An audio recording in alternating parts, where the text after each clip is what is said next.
اللہ کے نبیوں کا جو طریقہ قرآن کریم کے ذریعے سے ہم تک پہنچا ہے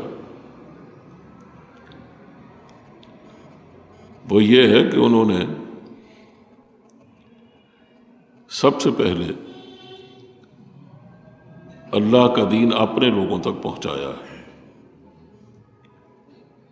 اور اپنے لوگوں میں بھی سب سے پہلے اپنے والدین کو، اپنی اولاد کو، اگر ان کی اولاد تھی تو تب،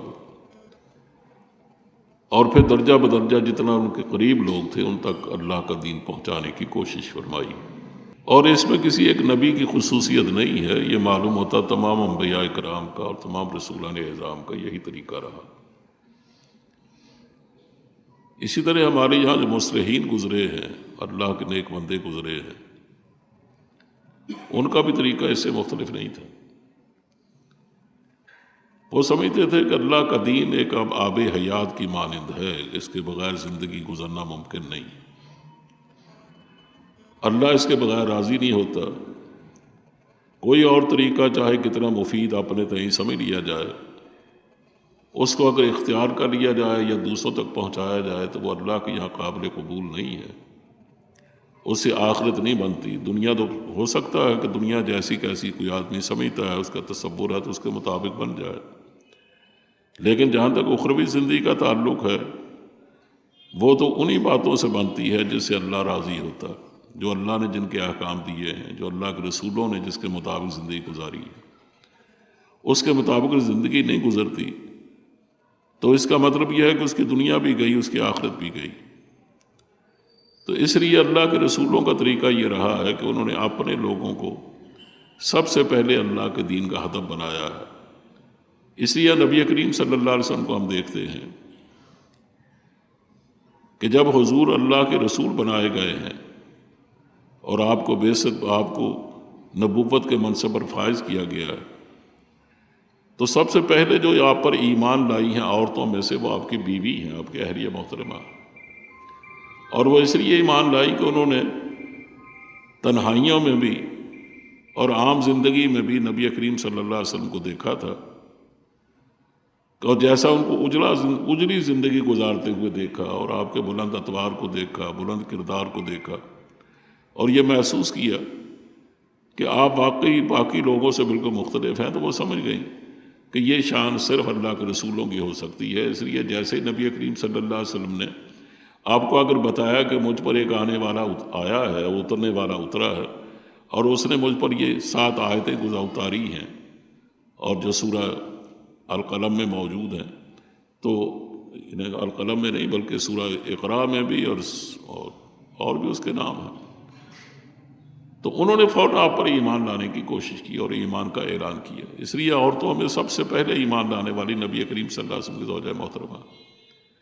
اس لیے آپ کے نیپالک بچوں میں سے جو بچہ آپ نے پال رکھا تھا اور جس کی پرورش مسلسل کر رہے تھے، اور اس وقت ان کی عمر 10 سال تھی، وہ حضرت علی تھے، تو سب سے پہلے وہ ایمان لائے، اس لیے کہ انہی کے سامنے اللہ کے رسول نے اپنا دین پیش کیا۔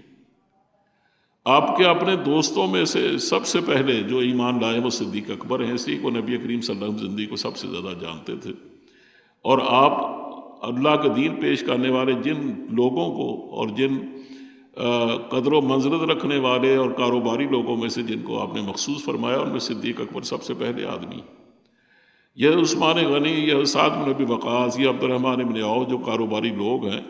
یہ تو حضرت صدیق اکبر کی کوششوں سے مسلمان ہوئے۔ نبی کریم صلی اللہ علیہ وسلم بہت محتاط تھے اس معاملے میں، اس لیے آپ جلدی کسی کے سامنے دین کا اعلان نہیں فرماتے تھے، اس لیے کہ سخت مخالفت کا اندیشہ تھا۔ اور ویسے بھی حکم یہی تھا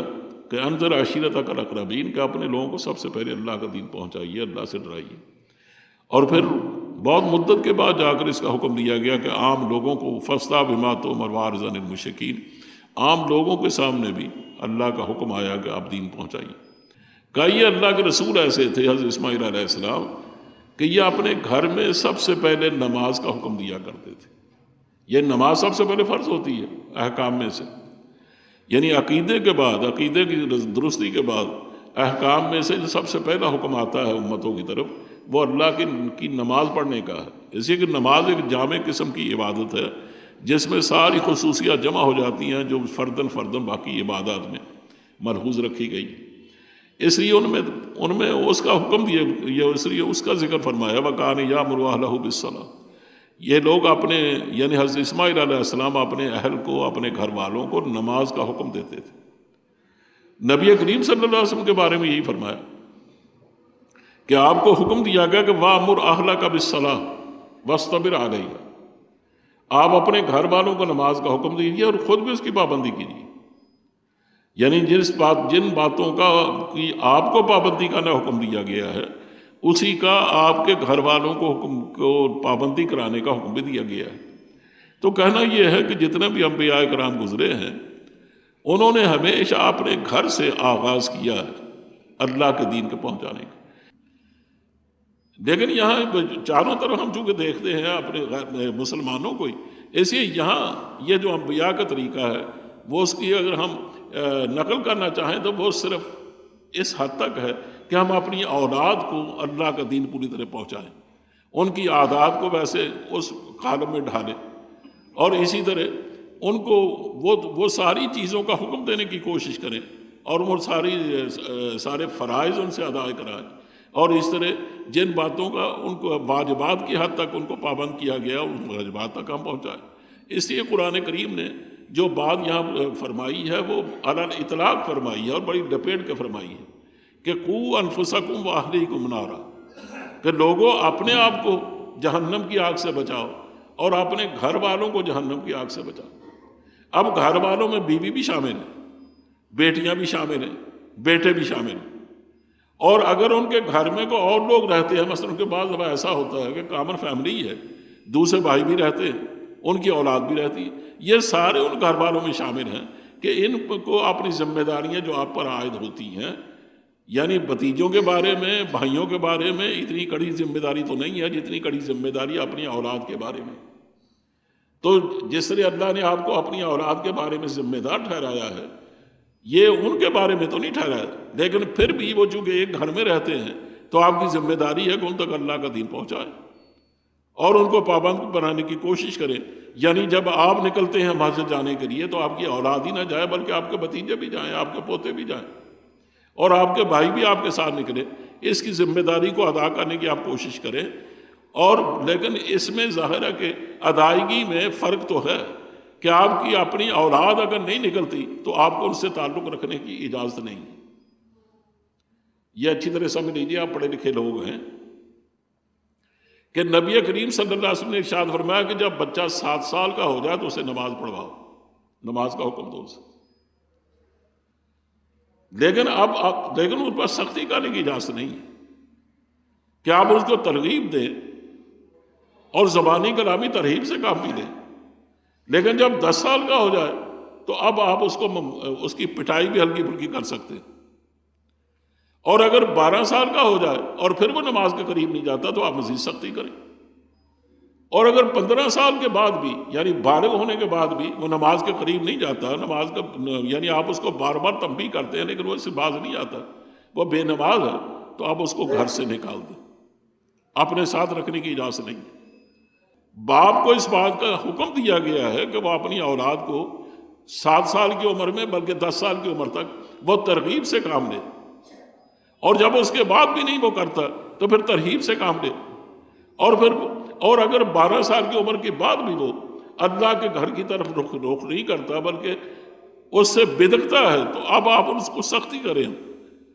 اور اسلامی مملکت بھی اس پر سختی سے اللہ کی طرف لانے کی ان کو ترغیب دے. اس لیے کہ کوئی آدمی بھی اللہ سے یکسر بے نیاز ہو کر زندگی نہیں گزار سکتا اسلامی مملکت میں. اس لیے قرآن کریم نے کہا کہ الذین مکناہم فی الارض اقاموا الصلاۃ. اگر ہم ان کو زمین پر حکومت دے دیں نا مسلمانوں کو، اور یہ اپنا ملک بنائیں اور اپنا قانون نافذ کریں اور اپنا اقتدار نافذ کریں، تو اس کے بعد ان کے لیے پابندی یہ ہے کہ یہ اپنے اسلامی معاشرے میں یا مسلمان معاشرے میں اس بات کو گوارا نہ کریں کہ کوئی آدمی بے نماز بھی ہو سکتا. یہ نماز کی پابندی کرانا یہ مسلمان معاشرے کی ذمہ داری ہے. اس لیے پہلی بات فرمائی کہ اگر ہم ان کو اقتدار دے دیں تو یہ پہلا کام یہ کرتے ہیں کہ اقام الصلاۃ، نظام صلاۃ قائم کرتے ہیں۔ اور نظام صلاۃ قائم کرنے کا مطلب کیا ہے کہ کوئی بالغ آدمی بے نماز نہیں رہ سکتا، اس کو نماز پڑھنے کا حکم دیا جاتا ہے۔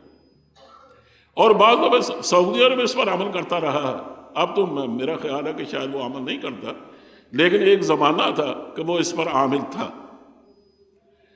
جب ان میں اس بات کا خیال تھا کہ ہمیں اسلامی نظام کو نافذ کرنا ہے اور باقی لوگوں کے لیے ہم نے اس نمونے کی زندگی گزارنی ہے، تب وہ ایسا کرتے تھے کہ زبردستی لوگوں کو مسجدوں میں داخل کرنے کی کوشش کیا کرتے تھے۔ تو خیر کہنا یہ ہے کہ انہوں نے ہمیشہ اس بات کی پابندی کی ہے کہ نمازوں کے اوقات میں نماز سب سے پہلے ایک ایسا رکن ہے اللہ کا کہ جو لازم ہو جاتا ہے ایک مسلمان پر، جو اپنے آپ کو مسلمان کہتا ہے اس کی نماز پڑھنا لازم ہے۔ تو میں کہہ یہ رہا ہوں کہ مسلمانوں پر سب سے پہلی جو ذمہ داری تھی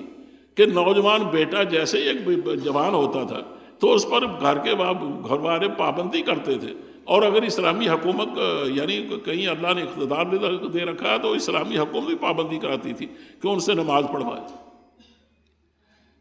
اس لیے اللہ نے حکم دیا کہ جو آدمی بھی اپنے گھر میں ظاہرہ کو بڑا ہے نا، وہ باپ کی حیثیت رکھتا ہے، تو اس کے لیے لازم ہے کہ وہ اپنے بچے کو نماز پڑھوائے۔ قوا انفسکم، وہ اپنے آپ کو بھی جہنم کی آگ سے بچائے اور اپنے گھر والوں کو بھی جہنم کی آگ سے بچنے کا یہی ہے کہ جو بھی احکام جس وقت ان کا موقع آتا ہے تو اس کے مطابق وہ عمل کرے۔ اس کا مطلب ہے کہ جس گھر میں نماز نہیں ہے اس گھر کا باپ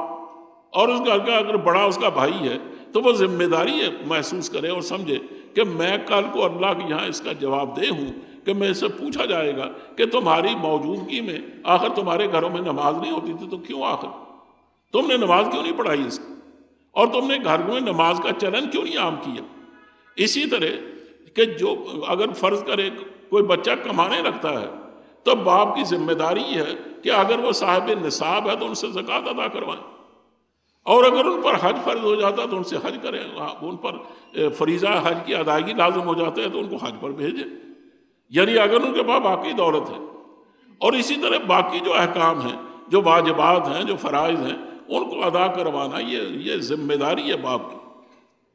اور اگر وہ ایسا نہیں کرتے، وہ تعلیم کے اعتبار سے وہ ایسا کالجوں میں پڑھتے ہیں اور ایسے اسکولوں میں پڑھتے ہیں کہ واقعی وہاں اللہ کے دین سے ان کو منحرف کیا جاتا ہے، تو یاد رکھیے آج کا انحراف کل کو بڑا مہنگا پڑے گا۔ یہ پوچھا جائے گا قیامت کے دن کہ آپ کی موجودگی میں یہ لڑکے کالج میں پڑھتے رہے، یونیورسٹیوں میں پڑھتے رہے، وہاں انہوں نے علم حاصل کیا، تو انہوں نے ایسا علم کیسے آپ کی موجودگی میں کیسے حاصل کر لیا کہ جو اللہ کے دین کے بالکل خلاف ہے۔ اگر آپ چاہتے ہیں کہ واقعتاً ان بچوں کو اسی زندگی پر ڈالا جائے جو زندگی آپ نے گزاری ہے، اور آپ کے گھروں میں واقعتاً وہ طور اتوار باقی رہیں کہ ماں باپ اپنے بچوں کا، اپنے ماں باپ کا، یعنی بچے اپنے ماں باپ کا احترام کرتے ہوں اور ماں باپ اپنے بچوں پر سراپا شفیق اور شفقت ہوں، اور یہ گھروں میں یہ چلن عام رہے، تو پھر اس کی فکر کیجئے، اپنے بچوں کو اللہ کا دین سکھانے کی کوشش کیجئے، اور ان کو سوسائٹی میں شاید اگلی دفعہ ممکن ہے اس پر گفتگو کروں کہ اس کے لیے کیا طریقے اختیار کرنے چاہیے کہ جس کی وجہ سے ہمارے بچوں میں واقعتاً تعلیم آئے، لیکن تعلیم کے ساتھ یہ طریقے بدلنے نہ پائیں۔ وہ کیا طریقے اختیار کیے جائیں، یہ اگر اللہ نے موقع دیا تو میں اس پر گفتگو کروں گا۔ اس وقت ہو گیا ہے، سنتیں پڑھ لیجئے۔ وآخر دعوانا الحمدللہ۔